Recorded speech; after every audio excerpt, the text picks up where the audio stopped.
Welcome back. Radio city joke સ્ટુડિયોમાં આપનું સ્વાગત છે. કિશોર કાકા, મુલા તમે ક્યારના પેપર વાંચો છો, પણ તમે પેલું જોયું હવે પેલું સિંગલ યુઝ પ્લાસ્ટિક પર બેન થવાનો છે? એ મને ખ્યાલ છે, પણ હું થોડોક છે ને ગૂંચવાયેલો છું. એટલે આ દેશમાં ક્લેરિટી જોઈશે. સિંગલ યુઝ એટલે શું? એટલે એક જ વાર વાપરીને આપણે જે ફેંકી દઈએ છે તે. અલા, પણ એક વાર વાપરીને કોઈ ફેંકે જ ખરું? એનો મલ્ટિપલ યુઝ હોય કે ના હોય, મલ્ટિપલ વાર વાપરી તો કાઢે જ છે. અને ખાલી પ્લાસ્ટિક માટે નહીં, કોઈ પણ મેટરમાં તું ખાલી આજુબાજુ જોજે. એટલે કેવું? ટ્રેનમાં ચણાચોર ગરમ વેચતો હોય ને એના હાથમાં લીંબુ જોયું છે? જે રીતે નીચવે ને, દુનિયાનું કોઈ મશીન નીચવી ના શકે. વપરાયેલા લીંબુમાંથી પણ 5 ચણાચોર ગરમ તઈનો તઈ બનાવે. હવે આ ભાઈબંધને સિંગલ યુઝ સમજાવવાનું, એટલે તું સમજી જા.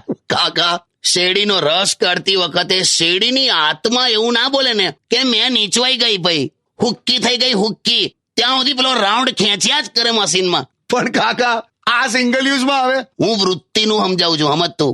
આ મકાઈની સિઝનમાં તું પેલું લીંબુ અડધું કપાયેલું હોય, પેલો મસાલો હોય, મીઠું મરચું, એમાં આમ બોડી આમ ઘસેલું જ કોઈ દિવસ? ઓલવેઝ. એ લીંબુનું પાર્થિવ શરીર હોય છે બકા. પાર્થિવ શરીર? એ પાર્થિવ શરીરથી 50 મકાઈને ઘસેલું હોય છે.